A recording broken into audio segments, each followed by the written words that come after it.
Hey, everybody, welcome to another edition of Behind Enemy Lines, Montreal Canadiens fan podcast. Tonight's a special night. It's game night. And not only is it game night, it's the season opener against the arch rivals, the Toronto Maple Leafs. So hang in, it should be a good game. And as always, riding shotgun in the captain's chair is my buddy Steve. Thanks for having me, Sheldon. As we do this more and more, can't wait to talk Habs hockey and, as you said it, game night. Can't be a better thing. I think this is the day that everybody waits for. When one season ends, we wait for puck drop of opening night. So I, unlike you, will not be attending the game. So you'll have to get the red, white, and blue wound up. A nice chant of 1967 in the arena will suffice. I will be watching from my sofa in Fort Wayne, Indiana, where I currently reside. So a shout out to any Montreal Canadian fans south of the border. Uh, let's go.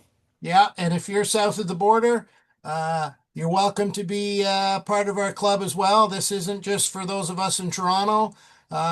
We like to reach out to all Habs fans all across Canada and the US because I'm sure you are just as frustrated as we are dealing with the blatantly biased Toronto market, Toronto BS, all the typical stuff. So, join us, feel free to comment, feel free to hit like and share as well. And we'll dig right in and we'll start off today with today's Habs trivia. Habs trivia. We'll do a little bit of a segue into this. One of the major topics we're going to talk about are some of the expectations and highlights. Cole Caulfield, or Goal Caulfield, as everybody likes to refer him to, is encroaching on that next major milestone, 40 goals. So, in honor of Cole chasing the next milestone in his personal career, we will tie that in with who was the last Montreal Canadiens player to score 40 goals in a season. Easy, Michael Pizzetta. Oh yeah, I think he had 40 shots in warm-up. If Okay. if they let him put his skates on. Yeah. Um, I'm sure that's what he told everybody on Facebook. Mhm. But last Montreal Canadiens player, I will give you a small hint this time for the six or eight people. This was predating the year 2000, so you're gonna have to go back to the vault for this one. Yeah. Okay. So great question, Steve. Looking forward to the answer later on.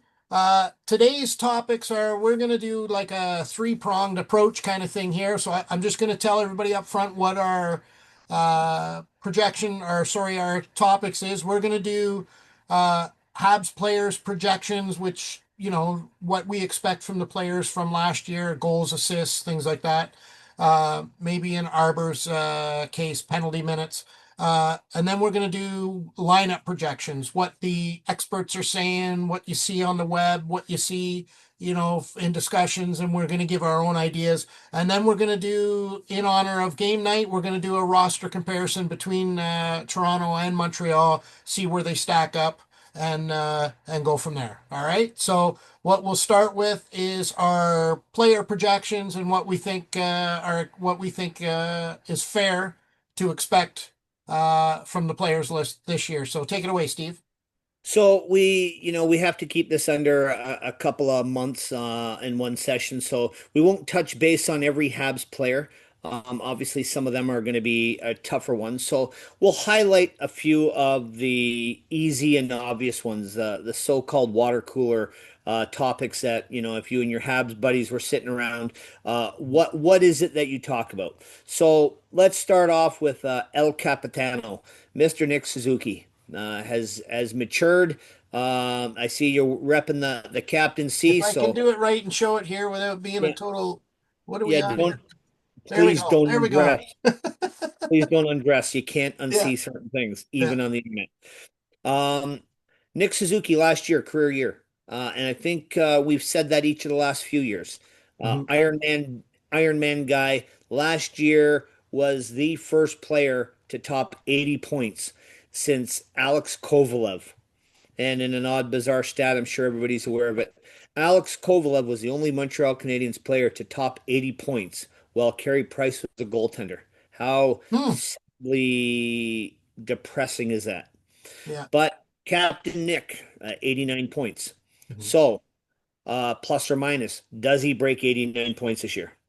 I'm going to say he tops 90 points. I'm going to say he hits the 90-point mark for the first time in his career. What are Uh, your thoughts? I'm going to go a little higher. I think he gets the 100-point mark only for several reasons. You got Suzuki, Caulfield, and Slavkovsky playing together again. Another year experience, another year of growth, another year of familiarity, and not only that, but individually as players, they're on an upward projection. They're just getting better every year, more and more. But I think more importantly, I think Montreal's got a little more depth down the roster that takes some of the pressure off as well. Suzuki's now not the only guy. He's not the guy that they're depending on. He's not the guy that, other teams have to throw their checking line out against the number one and shut him down, and they don't have to worry. I think there's more options for Montreal this year that other teams are going to have to spread it out. So I think for those reasons, I think Suzuki tops 100 points, whether it be, 30, 70, 35, 65. I don't know what the exact breakdown is goals and assists, but I think he gets the century mark this year. It would make many Hab fans, just over the moon if we could get a 100-point player. Yeah. Um, so let's talk about his two line mates, Slavkovsky. He's out of the sophomore slump-ish type of thing. Former number one pick. I know at some point he's got to bust loose. We keep forgetting that this kid's still only 21 years old. Mhm. Is he finally going to have that breakout season where he tops 60 points? I'm going to say 60 points is probably his target this year. I would obviously love it to be more, but I could see him settling in and around the 60-point mark. Yeah, I would agree with you 100% on that. I think 60 is a fair number for lots of reasons. One, I wouldn't want to put too much pressure on him. He still is just a kid, like actually a lot of the guys on the roster. But from 51 to 60, an additional 90 point, or sorry, excuse me, additional 9 points, I think is a realistic expectation. I think, uh, you know, he seems whether it's right or not, seems to, second half Slav. He's got that knock about him. I think if he can come out of the gate early, from game one. And, I've seen interviews and discussions with him about it where, he seems he's got his head wrapped around, being ready on day one, not January 1. So I think it's realistic he can get 60 points. Could he push 70? Hey, in a great year, again, over the moon, but I think 60 is a fair expectation.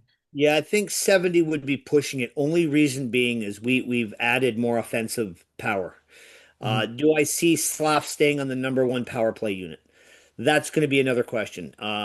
His numbers with the 5-on-5 with Suzuki and Caulfield say they are a dominant line, but we have guys like Demidov knocking on the door. Mhm. He's ultra creative, has good hands, good vision. Are we putting all our eggs in one basket if he enters power play one? And that's another question down the road. So 60 points for me, I think is reasonable. You seem to be on board with that. So let's jump to the other wing. Goal Caulfield, 37 goals, career high. I'm going to say he tops the 40 goal mark for the first time in his career. I think 42 goals is a fair number. We'd obviously like to see that even higher. That's going to be my plus or minus numbers 42 On the goals. on the goals. Yeah. What about overall points? I think he could top 70. I think again, maturity, star power. I think he's starting to figure out his shooting lanes a little bit better. He Mhm. seems to be smarter with the puck. Year one and two, I think he was over eager, missed a lot of shots high, rattled them around the glass. I think he's figured out that he's got to be more like Ovechkin, keep them low Mhm. for rebounds, second chances, whether it's him or his line mates. But I see him topping 40 goals, 42 in total with a 70-point sort of total point Mhm. target. Yeah, I would agree. Last year, he had 37 goals, 33 assists for 70 points. So I don't see 70 being a problem at all for many reasons. Like I mentioned earlier, Montreal has more depth, so they're going to have more breathing room on the first line. Second of all, I think, like you mentioned, I think he's making smarter decisions with the puck, smarter decisions of when to shoot and where to shoot, which only can be a benefit to him. So for sure, I think he can get the 40 goal mark. How much over 40, I don't know. I'm thinking in the 75 point range. I guess would be my over under on what he would achieve overall. So far we're pretty close. Yeah, I think so. Let's change some direction a little bit. We'll start with Patrick Laine. Again, came out last year, unfortunate cheap shot, and it was a cheap shot. Yes, if you're a Toronto fan chiming in for this, dressing a guy who has no ambition to see an NHL game unless he buys a ticket to his own arena, will Yeah, never play in the NHL. yeah. And there are lots of those. Michael Bezzetta is another one. He only sees an NHL game if he buys a ticket now. Mm. But he got off to a slow start because of the injury. Knee injuries for a guy who's a shooter, that pivot point is a tough one. He had over 20 power play goals.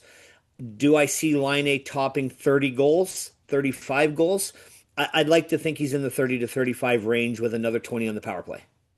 Yeah, I don't disagree with you. I think 20 goals. I think he had 20, 15 on the power play, I think is what it was. I definitely think like most sports, your power, your speed, everything is driven from your legs. And when you have that knee injury, I've never played sports at that level, but I've played a lot of pretty competitive sports where injuries has been a factor with the knee, and I know firsthand what it's like, and it's very difficult to excel when you have half of your engine, you got some cogs broken off on half your engine, and you can't apply yourself like you can or you want to. So, fully healthy Line A as we expect. And I think he's got contract motivations as well. I can see him tickling the 30 goal mark. Overall points, 33. I see 50 points realistically overall. Yeah, and I would say, I mean, he's not a guy that gets a lot of assists. So he's a shooter. Mhm. He's a power play specialist. He is going to be top heavy on the goals in the total goals assists range. Mhm. So, again, a fair assessment at 50 points, but I think 30 goals, 20 assists would be a good number for Liney. Yeah. So we'll jump over to another winger of dynamics. The new rookie, super rookie, Ivan Debedov Who's came. that? Yeah, well, he's some Russian kid. I don't know if you've heard of him before. He's eager to be here, apparently. Smiles a lot, is Mhm. excited to be here. Um, is it possible that Montreal has back-to-back Calder candidates in the bag? He's got to be in the conversation. Mhm. Does he have the pressure? Can he handle the pressure? Every kid says they can. I mean, we had another French Canadian kid who says, "Oh yeah, I'm from Montreal. I want to be here." Jonathan Drouin didn't fare so well, Mm. and has moved on. Is Demidov ready for primetime Montreal? So when we're talking about this kid, I'm going to say he's in and around the 50 to 55 point mark. I think he's probably going to have that even split. He's as much of a shooter as he is a playmaker. I'm just going to call it for even numbers, 25 and 25 for 50 points. Yeah, I'm in the same wheelhouse as you. I think I don't know if I'd go that high on the goals.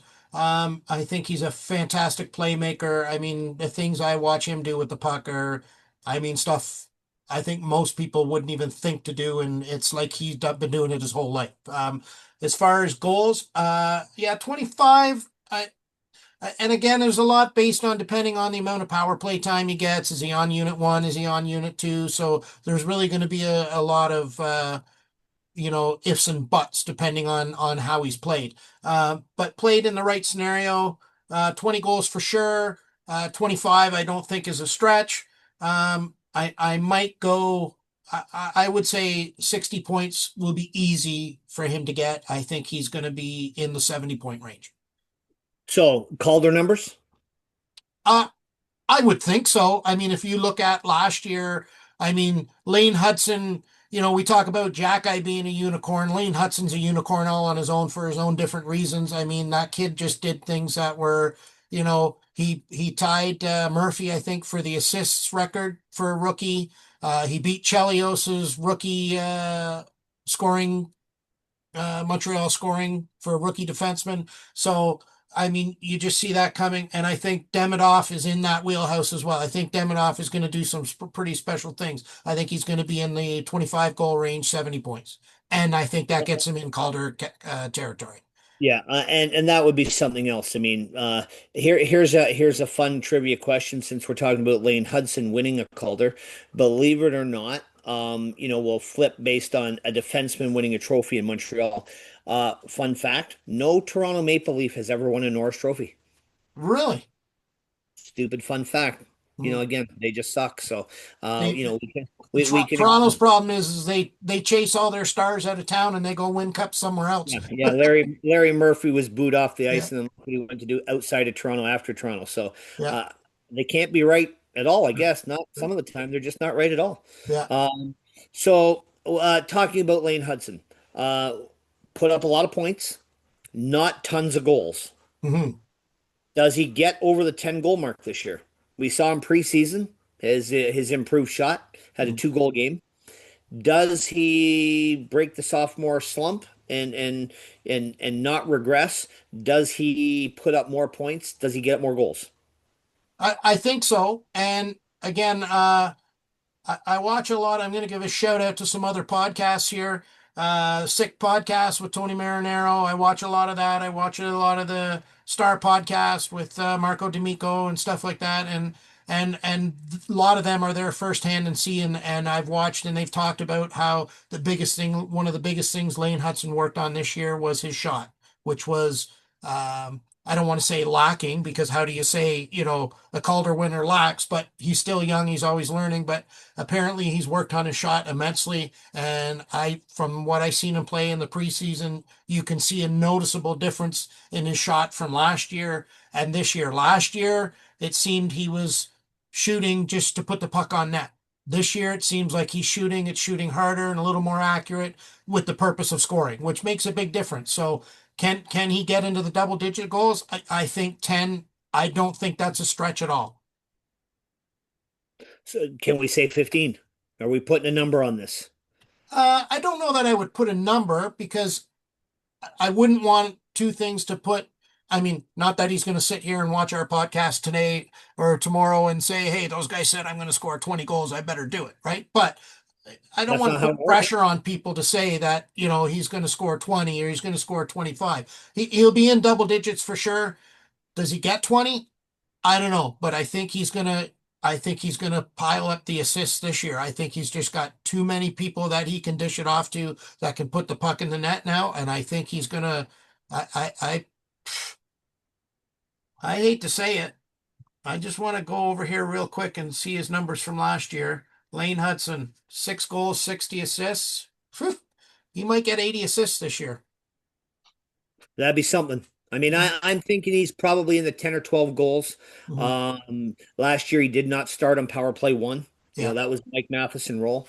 yeah. Um, He did, but it wasn't, yeah, and it wasn't till I think it was after Christmas, it was after, after Christmas when he yeah, finally started getting regular first unit power play time. yeah. That obviously will change this year, Mhm. which could see a boost in goals or point production, probably both. So, I'm gonna say he's in that 80 point range. He, Mhm. conservatively, because I think he could be 12 and 68. Yeah, I think he could pile on a few more. So it'd be nice if we could have a defenseman in that. That's a yeah, that's a dream in that range. Um, so again, trending in an upwards cycle, that's for sure. So let's jump to another forward and let's analyze this as a kind of a two-prong animal. First, we'll talk about Kirby Doc. So let's target two over-unders for Mr. Doc. Um, because games played has to be one of them. yeah, He is averaging 44.7, if I'm not mistaken, games played per season in his career. yes. Can And that he that play includes his time with Chicago. Chicago? Yeah. Could he play 60? Uh, listen, I try to be optimistic, and I'd love him to play 80 games and get a fair shake. Can he play 60? I don't know. I have my doubts. I I'm a big believer in giving guys a chance. I'm a big believer in helping the young guys grow. I'm a big believer in, making mistakes to get better. But at some point, I'm sorry, Kirby, I just got to wash my hands. I don't think he's the guy. And I, I, I don't know. Can he play 60 games? I would love it, but I don't think so. I'm going to say 55 games. I'm going to say he's healthier. I would love Marty St. Louis to not play him in back-to-back games, if I'm being honest. Mhm. I You know, think that would help. I think it would we, help. we we have a deeper roster, and for some reason he's snake bitten. I Mhm. don't know if it's his knee, his back, his wrist, his groin, his Pick one. hairpiece. Who knows? It seems that regardless if it hasn't been hurt, it's due. Yeah. So, I'm gonna say he's a little bit stronger this year. I'm hoping that he put in the work, and Mhm. and I'm gonna say 55 games. Yeah. That being the case, can we get 40 points out of him? Um, yeah, I see 40 point. Like, he came back last year. He played 57 games. He had 10 goals, 12 assists, for 22 points. But like you say, is he stronger now? Is he uh, more healed from his injury from his knee? There's a lot of factors. If he stays healthy, plays 82 games, I think he can do 40 points. I'm just a little skeptical on the number of games he's going to play. Um, I don't know. I don't want to talk bad about players. Lord knows beer league E division hockey is the best hockey I ever play. So it's not like it's but reality has to set in at some point. Yeah, I'm optimistic that he has all the offensive abilities. You can Mhm, see it. He's played for Canada at the World Juniors. I mean, he got snake bitten there too. mhm. But you don't make that roster if you don't have some talent. He was drafted third overall, I believe. So a guy who coming down the pipe had the tools. I'm hoping he can return to some kind of a form this year and prove the doubters wrong. I would love him to be a legit number two, if not a number three center. I hate the moniker we give to people on that you're a two center, you're a three center. He's going to play the same amount of minutes regardless of what line you call him on. Mhm, If you want to say he's on the first line, hey, great, call him 1A, 1B. Doesn't mhm, matter to me. Is his ceiling 20 minutes? I don't think he ever plays 20 minutes a game. mhm. I don't Well, think he plays that. I don't think he plays that if he was playing a novice hockey team. yeah. But in the NHL, I think we should limit his back-to-back games. That'll keep him fresh. Obviously, we're carrying an extra forward. It wouldn't hurt to give another guy some extra ice time. Maybe he's stronger down the stretch. So I will say he gets 15 goals and probably 20 assists. I think the 35 to 40 point range is realistic for him. Mhm. But that being said, he's Yeah, I, got I think you touched on a pretty important point of, the 2C, 3C thing. If you want to go by that, format, uh, you may remember from a previous episode when my hot take was Kapanen was going to be our 2C. I see that happening this year for sure. I think Kapanen's proven it.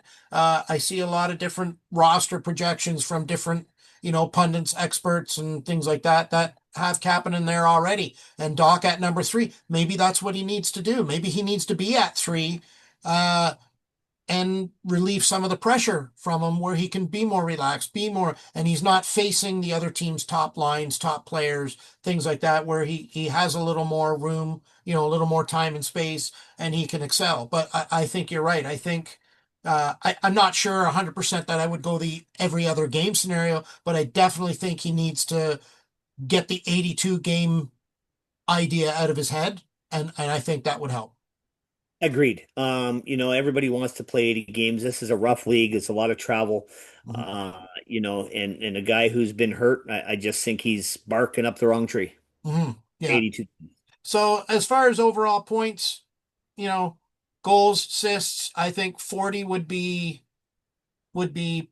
as teammates, fans, I think 40 would be over the moon as far as I'm concerned for him. Right. Um, let's switch positions here and let's go, to let's look at our defense. Okay. Arbor Jacki, forget his points. Mhm. Forget his body checks, forget his hits. 8 fights plus or minus. Um, that's a pretty good curveball you throw in there. 882. Yeah, I can see if you look around the league who has who. I mean, realistically, who's out there? Olivier in Columbus, I believe, right? You Yeah, got Rempe, you got Delorier, Chloe, McDermott in now in Ottawa. They made the yeah, yeah, you know what?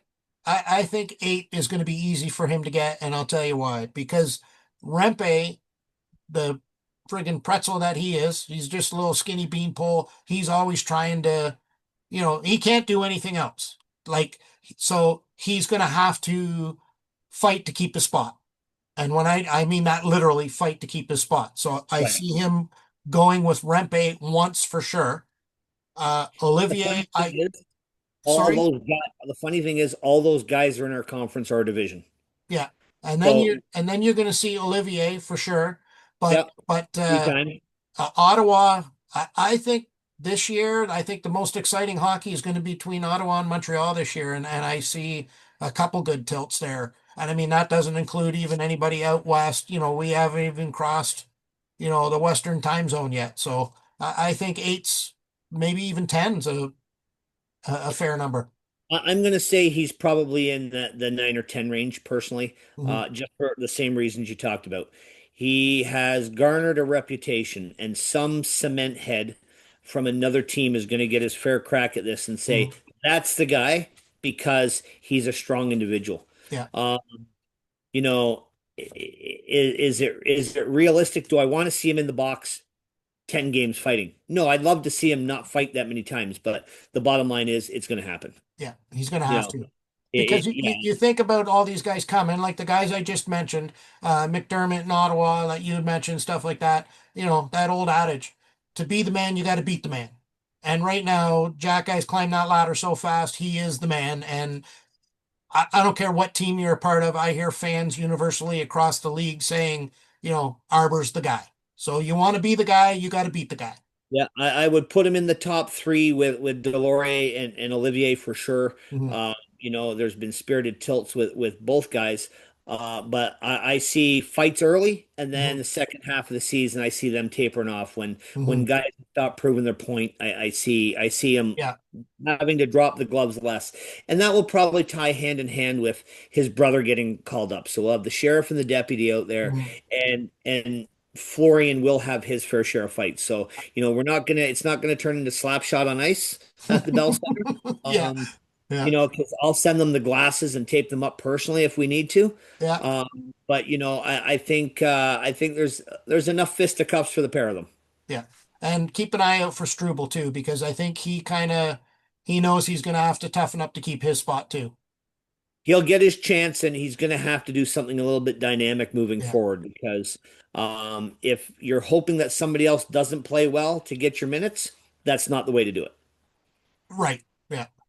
You know, um, we can go up and down the list of Dobson. Do I think he's going to get 50 points? He had those kind of numbers in New York.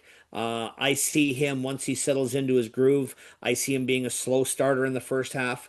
I think his second half numbers will be a lot better. Yeah. Um, so I see him pushing the 50-point mark again, this time in a red, white, and blue jersey. Yeah, I would agree. 10 goals, 29 assists, 39 points. I think a plus 11 on the point scale is not unrealistic. I Yeah, would, however, like to see he was a minus 16. I would like to see that, maybe get that down to single digits. I mean, obviously a plus is better, but I mean, he's not that type of player. Like anybody who, oh, we signed Noah Dobson, he's great. He has his flaws, and that's one of them. But his pluses far outweigh the minuses, and that's what you're getting. absolutely. Um, the others are parts and pieces. Matheson, his numbers have gone down in the last year from the year before. I think he had a bit of a resurgent career. I'm hoping he stays healthy. Mhm. He's getting a little bit older. He wants to be here. I know, it's a contract year for him as well. I hope he can. I hope he can get the 10 goal mark. He definitely can skate well enough out of the back. Mhm. I'd like to see that being a number. Mhm. Um, and then let's just touch base quickly on our goaltenders. Do Well, we if I can see? go real quick to the Matheson thought, um, I think he's a great defenseman. I think he's gone at the trade deadline. Yeah, I think I'll disagree with you. I think if we're moving anybody to make room, I think Struble goes, because I don't think anybody wants an aging defenseman anymore. It's hard to move these guys, Fair and enough, maybe. I just don't think he has enough upside with another team to want to pay him that money. Mhm. And he's already said he wants to. We talked, in a previous episode about the hometown kind of discount. He's a guy who's a hometown kid and has said that if it means him coming back at a reduced salary, he's interested in that. We haven't had that in forever. Yeah. So do I see him being a 6-7 guy moving forward? Mm. Absolutely. I think he would have to be. I just think there's too much coming up right now with Montreal's defense that you can't. And it's not, again, like we talked about before. He's going to be a victim of numbers. Someone is. I mean, obviously we need David Reinbacher to stay out of Mhm. the ER in Montreal. Well, he's got a bed right next to Kirby Doc. Yeah, I mean that the two of them are frequent flyers. Yeah, I hope they share the same gurney yeah, uh and clock air miles for that for their flights home. But yeah. again, he seems to be snake bitten by injury. I'm hoping, I'm hoping, so I'll throw out a number. I'm hoping he plays 10 games for us this year as a call up. Reinbacher. Yeah. Yeah, I'm I think hoping that's fair. I think again, I don't like putting undue pressure on the young guys, but at some point they're going to have to step up too. Right. I mean, Mayu got some games in for us last year. Was it enough? No. I think if he would have played more, he might have shown more, which then doesn't get us Zach Bolduc. So David Reinbacher, I hope he can stay healthy enough. We need him to play 10 games. Our depth can only be a benefit if the guys get an opportunity. And we know injuries are part of the game, uh, as Mr. Reinbacher knows. But can we get 10 games out of him? That could be the telltale sign we either need to keep him and further develop him or move on from him before he has zero value and becomes that dreaded first round bust. So, you know, is 10 games reasonable? I hope Uh, so. I think so. I mean, if you look at his numbers overall, I mean, he did play a lot of games, did play well in Laval, so it's not like he's not used to a a full grind, I guess you would say. But again, at the NHL level is a little bit of a different story. And again, broken bone in his hand, I believe it was. I mean, freak accident. Let's just hope that's all it is because I agree with you. I think he's got oozing potential. It's whether he can avoid the injury bug and harness that potential and become that player. And like you say, at what point do you know, move on from him, right? So 10 Well, games as a call up, I think is a pretty easy one. yeah, this management team that we have, Gorton and Hughes, they haven't missed on much. So I'm hoping what they saw in Reinbacher at 5 is something of value where Mhm. we can move forward and utilize him as being a big body guy from the right side. Yeah. Toughness is going to have to improve. Maybe he needs to put on another 10 or 15 pounds to really muscle up a bit. This is a freak injury. Let's hope we see him 10 games and we can be equally as excited for him next year as we can be for Michael Haig. And Yeah. that's a whole nother conversation on Yeah. another episode. Yeah. So on that note, I think uh, goaltending, we've been spoiled as Habs fans, as recent as Carey Price, Patrick Waugh, Carrie, Ken Dryden, Carrie who? yeah, that guy. So Angela's husband. yeah, that guy. Yeah, now I So know. let's touch on, Sammy and the gang. What do you think we got going on this year? Well, Monty proved last year that a hot hand can win you hockey games. Hmm. I'm not as big of a believer as most people are in Montembeault. 4 years ago, he was put on waivers by the Florida Panthers. Hmm. Victim of the crease there. Not, again, not a bad goaltender. Is he the goaltender to win you a Stanley Cup? I don't think he is. That's my hot take on Sam Montembeault. And I know that the four other people watching are going to criticize him, Hmm. and I'm okay with that. Just because you win 30 games doesn't mean you win a Stanley Cup. Carey Price won a lot of games and didn't win a Stanley Cup, and he's Hmm. not Carey Price. Yeah. Now, this team is also better than any team Carey Price had in front of him, but yes, he was a Four Nations Cup roster player, didn't see any time. I don't think he's going to be on the Olympic radar this year. Just again, I think they will have other goalies to maybe look at. Hmm.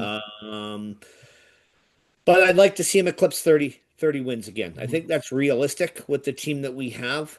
My number for him isn't in regards to wins. I'm looking at Sam Montembeault games played. We talk about dealing with a position of strength. And if we look down the line, we have Monty, followed by Jakob Dobish, we have Jacob Fowler, and we have Kakinen, who's cleared waivers today. So he's in the minors. So we have a little bit of an insurance backup there. Hmm. I would like to see Monty play less games. He got hurt at the end of the year last year, and again, injuries are part of the game, Hmm. and it sucks when it's at critical times. I would hope Dobish can be the guy and maybe take 5 extra starts away. Yeah, You know, I would agree. I think Montembeault ran into some fatigue from playing so much. And I know we discussed earlier in previous episodes about back-to-back games. I think that's a big one this year. Again, I think the reality of Montembeault playing 62 games like last year, I just don't see that happening. Uh, Dobesh played 16 games. I think it's going to be a 10 game swing. I think you're going to see Montembeault down to the 50, 55 games, and you're going to see Dobesh playing 20, 25 games. I think that's a yeah, more realistic split.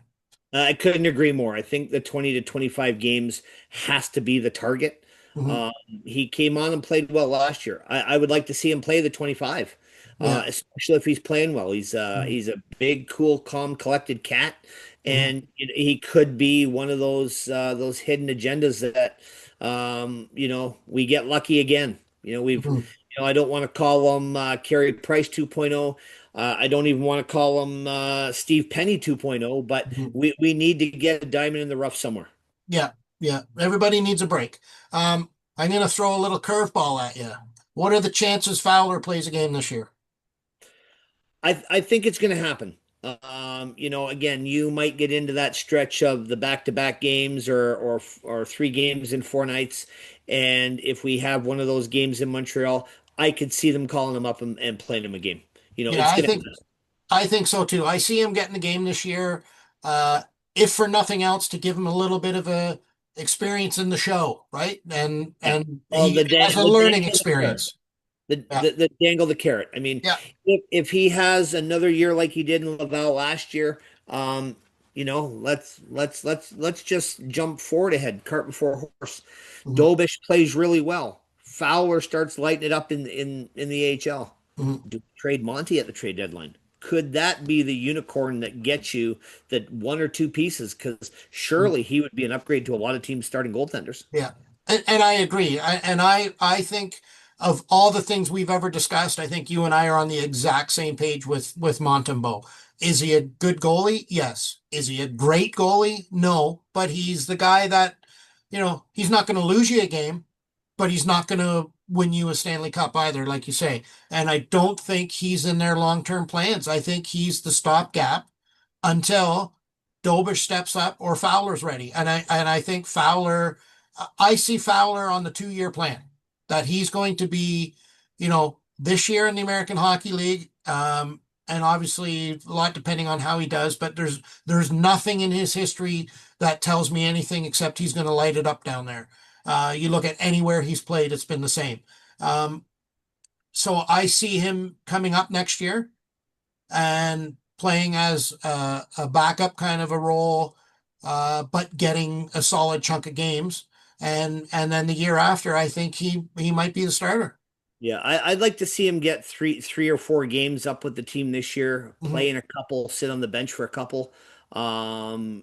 Maybe if Laval has a break, we can exploit that if we maybe have a an injured player where he can be the extra and even just ride the pine, knowing that we can call a guy up, to replace him in Laval. I think it would go tremendously far in his development of the here kid, this is you're next, so but again, we're putting a lot of carts before the horse today. Yeah. Well, I mean, I think we can, like we've said before, we've got a lot to be excited about. We've got an up and coming roster. Um, you know, 3 years ago we could have never had this conversation about, who's coming in next. We just Oh, didn't we could. It was Laurent Dauphin, and that I'm sorry, but he's not even his own mother's favorite hockey player. have. So we and trust me, I'm not. It's not a knock against him. I mean, he's played more NHL games than you and I combined, Mhm. and but let's be honest, Yeah. he's not winning a Stanley Cup, and he's not selling No. jerseys. Yeah, for sure. Um, so that pretty much hashes out the roster projections. Let's go do something a little different. Let's compare the rosters here on game day, game Well, night. well, why don't we talk about our lineup, our potential lines going in before we hash out the us versus them mentality. Okay, let's do that. Yeah. So, the speculation is who's going to play with who. Hmm. And that's going to change depending on what side of the bed Marty has his step stool on. Hmm. Because, if you listen to the Sick podcast, as we've referenced before, Tony's going to give you one spin. Hmm. If you listen to the Pukey Sports Network, they're going to tell you none of our guys are NHL capable. Yeah. At some point, there's a line in between the two, And right? Suzuki's not a 1C. Yeah, he's not a legitimate number one C, Yeah. and those idiots that are on the Toronto Sports Network can Hmm. can scratch my left hockey puck when he makes the a Canadian Olympic team too. Yeah. So, but Yeah. that'll be another episode down the road. Yeah. So we know that, we talked about this earlier tonight. I hate the moniker of you're a number one line, you're a number two line, you're a number three line. We need four lines. Hmm. There is disparity from top to bottom. The number one line plays more than the number four line. Hmm. But we aren't a team. We're not blessed like the Edmonton Oilers, where we have McDavid and Draisaitl that are like miles better than the rest of the team and eat up so much ice. Yeah. Uh, Number one line, obviously, we're going to go with Suzuki, Caulfield, and Slavkovsky. Hmm. I don't think that's going to be a surprise to anybody. The one thing that we're going to start to talk about is where does lines two and three fall in and who's on them? Well, like if you look at a reference, for instance, say Puckpedia has, they have Suzuki, Caulfield, Slavoski. I don't think there's no big secret there. That's no big hot take. That's number one. Uh, but they have Doc centering Bolduc and Gallagher as their two, and they've got Kapanen centering Newhook and Demidov as their three, Evans centering Anderson and line eight as four. I'm okay with the lines. I'm okay with the pairings and the wingers. I'm okay with that. I'm just not, again, as I mentioned earlier, I'm not really a big Kirby Doc fan. Um, I And I, would and I I would think prefer to see the Kapanen line, the number two line. and I think depending on the opponent, as one group of three pairs up differently against another group of three, Mhm. or I would hate to say next man up, but the hot hand would be the better way to look at it. I Yeah. think it's realistic that that line could be the number two line for two games and the number three line for three games. Yeah, and you could be right because it could all be based on who they're facing, right? They could be depending on the opponent. Do I like Demidov starting the year as the number three winger? Theoretically, I do. I love it Hmm. because I want to take the pressure off the kid because I Hmm. think he's going to see top unit power play time before Hmm. Christmas. Yeah. He may not start there, but I think we can be excited about it. Yeah. So I like the mix of veteran and young kid mentality. Hmm.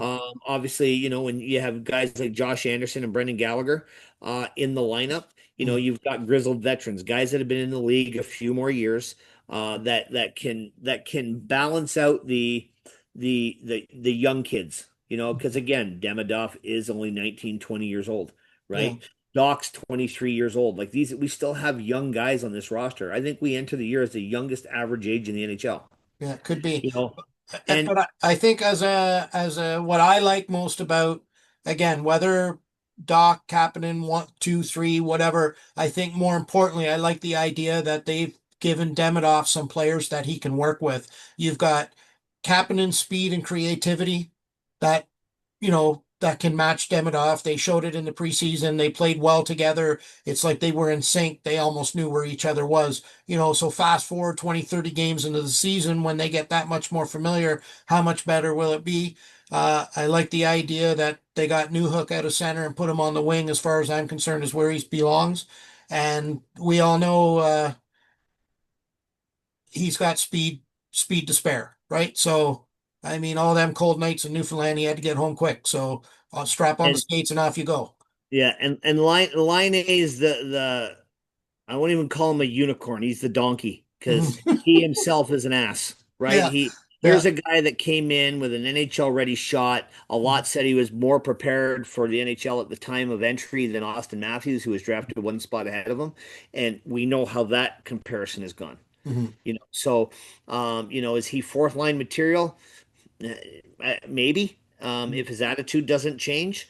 Mhm. But he's first power play unit stuff.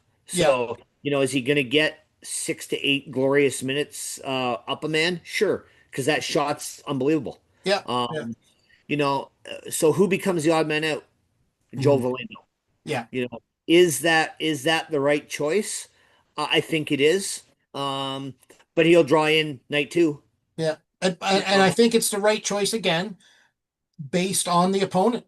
Like I right, think you're going to have, there's going to be nights where they need Velenos because I think he's more proficient on a face-off than a few of these other guys. I think he's more, I mean, I could be way off base, but I think he's more defensive minded than that. So depending on the team, he might get in on a where they really need that guy to, shut things down, win a draw when needed at the most important times. That's when you're going to see him. right. And let's not forget, we start on the road, first 3 games on the road.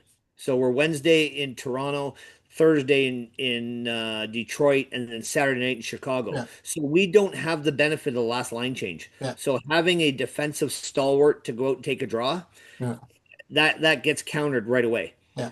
Do I think he's going to see ice? He'll see more ice than Mike Pizzetta did. Yeah, That's going to come. Mike yeah, Pizzetta gets ice and a drink at the bar. yeah. So all jokes aside, again, he's played more games than you and I. And I wish him well. I Yeah. really do. Yeah. I hope he enjoys the Marlies. Um, but I think to start the year, I think we'll probably see Veleno in Chicago. Remember, he played in Chicago last year, so a little bit of a second homecoming for him and a chance to Mhm. get in the lineup. So I think Kapanen plays the first two. Yeah. And I like that idea, and I think you're right, but I also like the idea of starting the first three games on the road for a couple reasons. One, it gives the players a chance out of the Montreal microscope to play, to get together, to make things happen and come home. Now, if they come home, I mean, in an ideal world, they come home 3-0, right? Is that going to happen? I don't know. But it really doesn't matter what the record is coming home. There's going to be that boost of the home game. I mean, we all know what the fans are going to be like. It's going to be electric. It's going to be lights out. The anticipation that there's going to be that we haven't had in the last probably 10 plus years. So I think it's to an advantage to start on the road for us. Right. And I agree. I mean, are we going to be 3-0? We're going to be hard pressed. Mhm. 2-1 is probably realistic. Mhm. It probably means we beat Toronto, beat Detroit, and lose to shit Chicago. But again, that's why you play the games in this environment. Yeah, because you never know. You never know. Yeah. And I'd be all right beating Toronto. Yeah, yeah, it's a Saturday night Stanley Cup on a Wednesday. I mean, anytime you can get the leaf blower out and take care of business, it's always a good night. But when we don't, of course, then we get those pathetic announcers saying Yeah. how we don't belong in sharing the same ice surface as the other Yeah. guys. I'm gonna ask is in tonight's game, I'm gonna ask you when you want, like I'm gonna be there, so I'm not gonna have the broadcast feed. Um, but I'm willing to bet. let's just say for an example, and I hope I'm right, Montreal comes out and they're winning 4-0, 4-1, 5-1, and they're really putting it to Toronto. You watch the Toronto media, how they're going to spin everything like they're politicians. They're going to do Oh, everything they can to spin the wheels off of that and say, oh, well, this, well, that. They won't be able to give Montreal their dues and say, hey, look, they're a good, young, fast, up and coming team. Watch out for them. There's going to be some spin, some angle that's going to justify it for the Toronto people. You watch. yeah. It's going Oh, to happen. they will roll into that faster than Rob Ford rolling the joint at a Jamaican patio Yeah. restaurant. Let's be honest. And You know, let's say it's a bad night and it goes the other way. Let's say it goes, Toronto wins 6-0, whatever. You watch them spin that. Oh yeah, Montreal's not the team. They're not there. They're not ready yet. You know what I mean? It's still they're gonna find a way to trash Montreal no matter how it turns out. the season is a marathon, not a sprint. So Yeah, as long as we're ahead of them at the end of 82 games, I'm okay with it. yeah, That's just the bottom line. hmm So we'll take it one step at a time. yeah. Okay, so I Oh, think we're going into tonight's matchup. yeah. Give me your pre-downtown Toronto vibe. How does this go? I think it's going to be pretty exciting, regardless of the color of the jersey you're wearing. You know, I hear stories of people going into other towns, like you know for a baseball analogy, somebody wearing the Boston Red Sox jersey in the New York Stadium, things like that. I've heard nightmare stories. I think some of the worst are the college football. College football is pretty hardcore, things like that. People wearing. I think we're pretty lucky here. I feel comfortable. I can wear my Montreal jersey to a Toronto, and I'm not worried about, fights starting and stuff like that. So I think it's going to be a good vibe overall. I think there's a friendly camaraderie as much as we hate each other. You know what I mean? Yeah, I you think go there's you a, go into a Toronto barn when Montreal's there, you'll see half red jerseys. You go yeah, down to a Montreal game, you'll see half blue jerseys. Uh, exactly. And it's I it's think a there's rivalry of rivalries, so it's just kicking off another year. We seem to draw them every night, night one. I think the NHL has to go with that. I think it's always on the docket. yeah. And if they don't, whoever the idea was to change it should be fired immediately. Yeah, well, I think Bettman's hit the nail on the head with this one because every year it's the same. Yeah. And I think I think with the anticipation, as much as we love to trash Toronto, and rightfully so, um, they got stuff to be anticipated or anxious for. They lost Mitch. There's a 106 point gap there. They got to figure out. They want to see what their team can do. So I think there's Well, anticipation and excitement on both sides. right. So you brought up the loss of Mitch Marner. So let's talk about both teams. What changes did they make? Hmm. And where do we see the benefit or the detraction? So Toronto loses Mitch Marner. He's off to Vegas. They get Nick Waugh back in return as part of the piece. Hmm. They signed Dakota Joshua from the Vancouver Canucks. Hmm.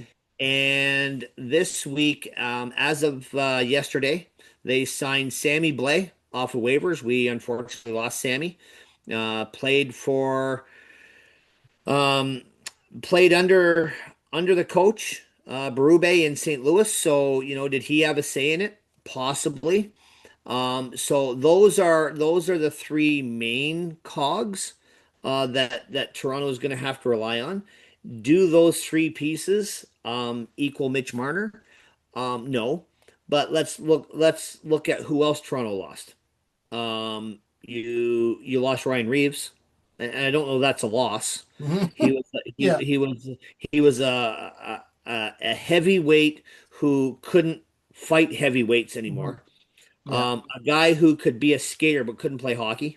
Hmm. So dressing him and watching him chirp off the bench for 58 and a half minutes so he could get 17-second shifts Hmm. wasn't worth their $1 million. So they Right. shipped him to San Jose. So do you gain anything and don't forget they got Mike Pizzetta. So someone needs to stock the cooler in the room so they win there too. Hmm. So does that make the Toronto Maple Leafs better?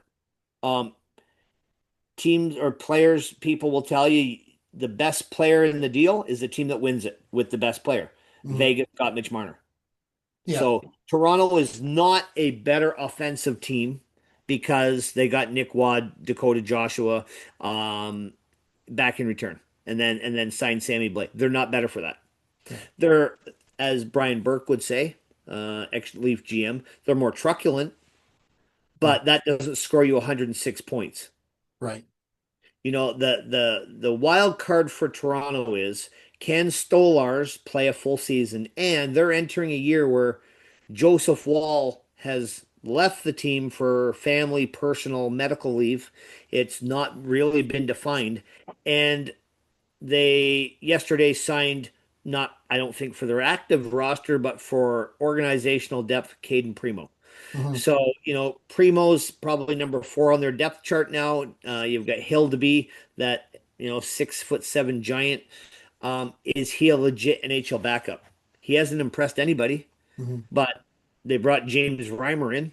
So, I don't know why they wouldn't wait for a waiver wire. There's like 7 or 8 goalies that hit waivers. They're all better than the other three off Yeah, aforementioned it individuals. makes me wonder if they're hitting the panic button early on goaltending this year. Maybe they know something we don't.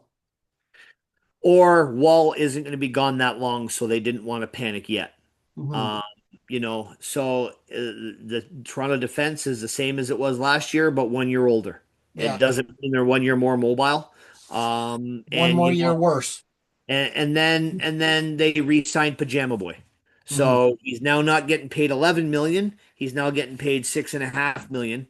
Mhm. And let's be honest, last year he put up good numbers. Mhm. Is that trend likely going to continue? I don't I, see it.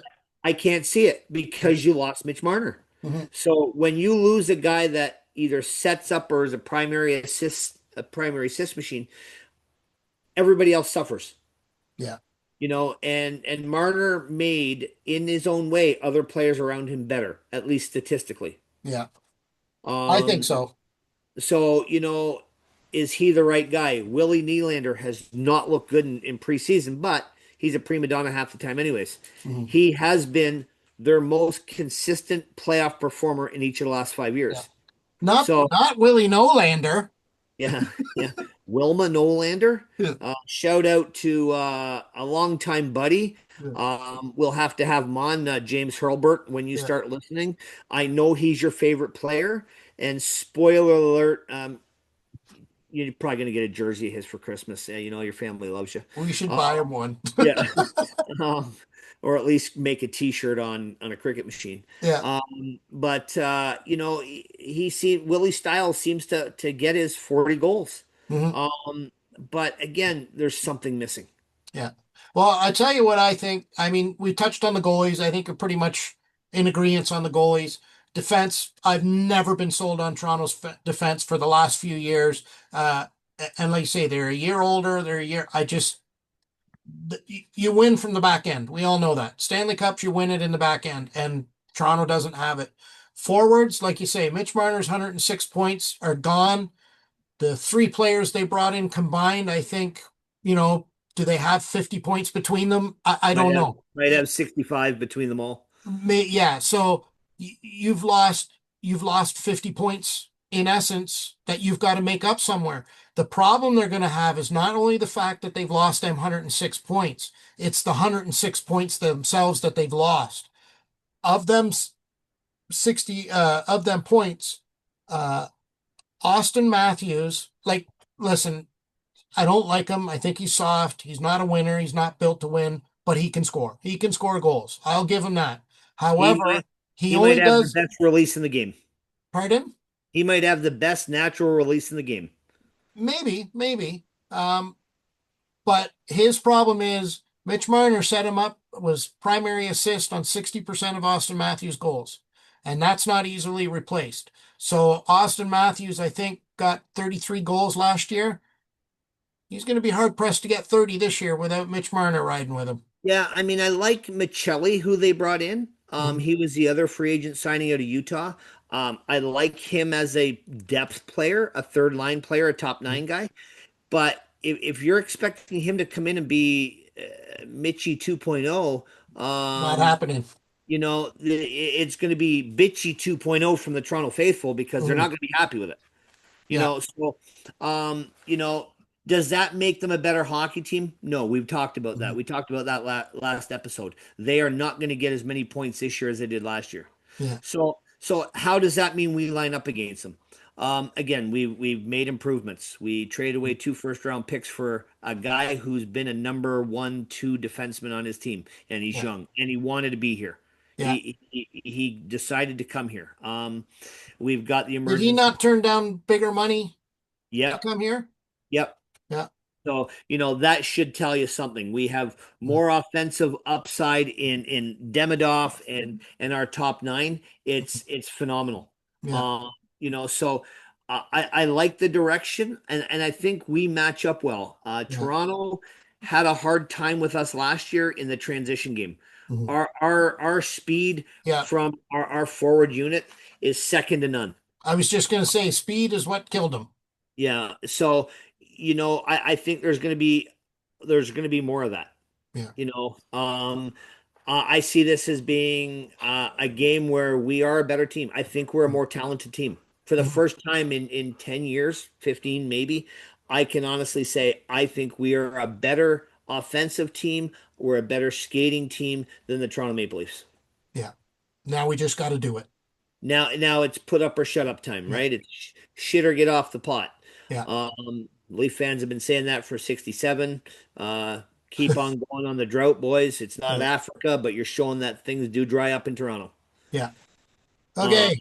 So projections, I think we're pretty on the same page as far as what's going to happen, the lineup comparison, the standings comparison or the standings projections, things like that. I like overall, you know, um, so let's go into our final thoughts. And we'll start you off with that, Steve. so I like where we're going. I sound like a broken record. And I think game one is going to be a bit of an eye opener for a lot of teams and a lot of teams in the league. I think once they sit down and watch game tape of our power play, how efficient we can be, and the pucks out of our D zone, Mhm. I'm calling a 4-2 win for us on Wednesday night All tonight. righty. I hope you're right. Yeah, I'm gonna call a 4-2 win. I'm gonna say Caulfield gets the winner. Mhm. We're ready for this. Yeah. Okay. Uh, I think score prediction. I think it's going to be tight, and I think I would agree with a 4-2 win or a 3-1 win, maybe with an empty netter. I think. I like the idea of Caulfield getting the winner. It would be exciting. I wouldn't predict that. That's not my area. My final thought, overall, I think you've got Habs plus 5 wins, Leafs minus 5 wins in the season over the long run, and they end up, you know, in the 100. They each have the 100, 101, 99 point range, battling for a spot, and I think Montreal comes out ahead at the end of the season on top of them. So that takes us to trivia, correct? Trivia. So again, for those that remember, last Montreal Canadian to score 40 goals in a season. We talked about it being pre-year 2000. Goes back to a guy that I was not a big fan of, but he put up good numbers and he did it in teams. Toronto, he played in Montreal, he played in Edmonton. 1993-94, Vinny Damphousse Good scored more old than Vinny. 40 goals. Good old Yeah, Vinny. yeah. So it's been a hot take. We're the year 2025, we're 30 plus years of not having a 40 goal score. Mm. So, we're hoping that goal Caulfield can light the lamp frequently and he can break that 40 goal barrier. Change it this year. Absolutely. It'd be exciting to see. So, with that, we're going to conclude today's podcast and get headed out. I'm going to have to go catch the train shortly to go to the game.